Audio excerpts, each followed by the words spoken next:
Good morning sa inyong lahat. So bago tayo mag-start magluto, meron lang tayong ibalita dito sa Russia. Nagkaroon ng 8.8 na magnitude na earthquake. So sa mga kababayan natin dyan, iingat na lang kayo.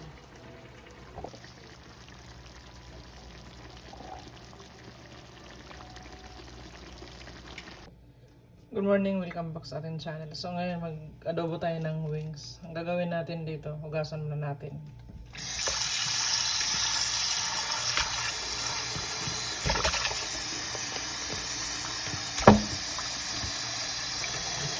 Hugasan muna natin yung wings bago natin i-marinate siya. Saka i-adobo.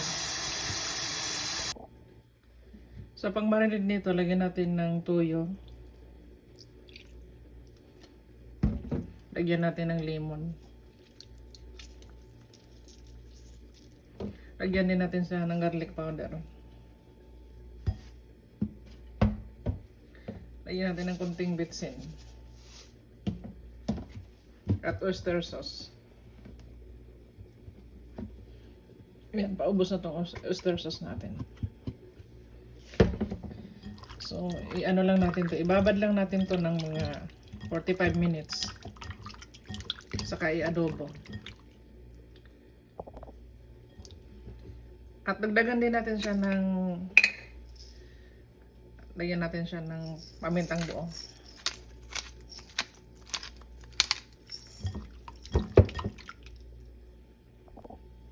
Ibabad lang natin ito ng mga 45 minutes bago natin siya i-adobo.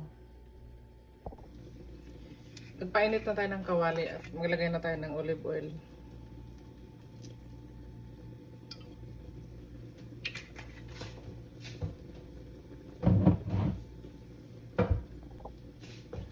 Ngayon naman lagyan na natin yung bawang.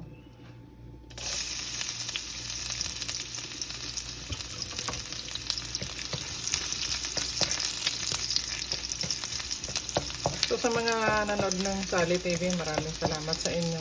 Kahit na konti lang tayo, legit naman kayo. So gusto ko yung real na views. So ilagay natin yung sibuyas na puti.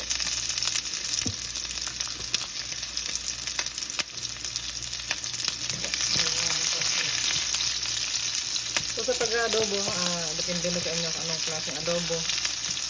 Ako naman ginawa ko, minarinate ko muna.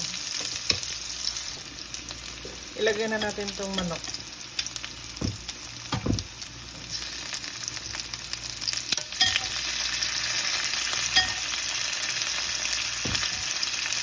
Ito po, malinis naman yung kamay ko.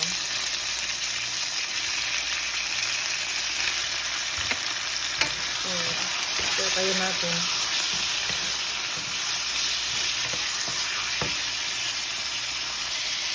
Para lalong malasa siya, lagyan natin ng dahon ng laurel.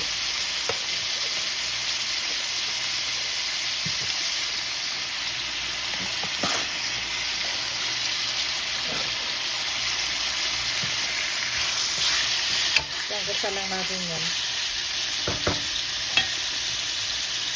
Takpan na natin. Tignan natin itong sinangkutsa natin na adobo.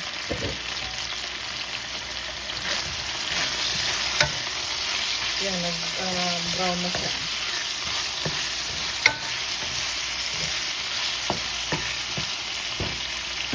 So, yung pinagbabara natin kayo, nilagyan ko ng mainit na tubig. Para yan ang magpapalambot sa chicken wings natin.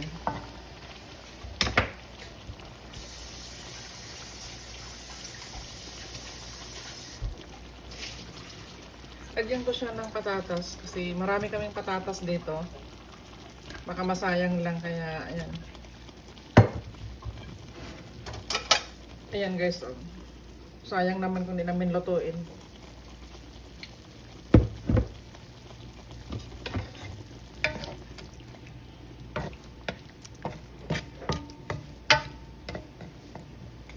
So lutuin lang muna natin ito ng mga 45 minutes.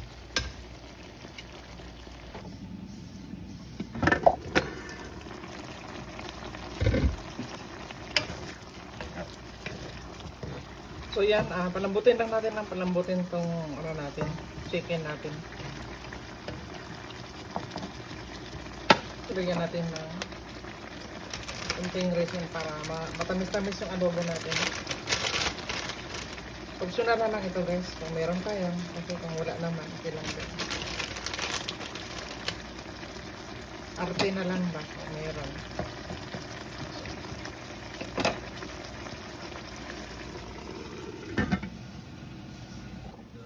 So, naka 40 minutes na siyang niloto guys. Tingnan natin. So, nilagyan ko siya ng 2 sili.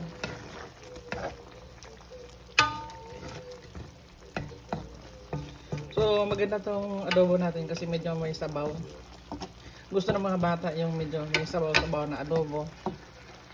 So, tikman natin yung lasa niya ngayon.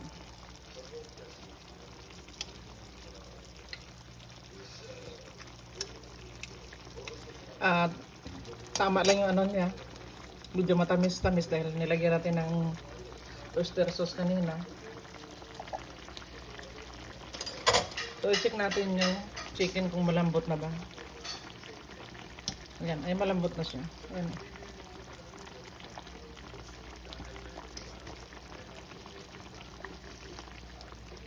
Ayan.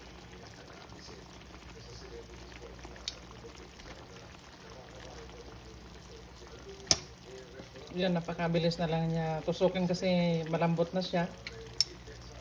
At yung ano naman na hinalo natin, patatas. Kasi marami yan guys, binigay sa amin. Eh, ayaw ko naman masayang yan at mahal din sa palengke yan. Ayan, malambot na siya. Ganun din, oh. Sarap kainin.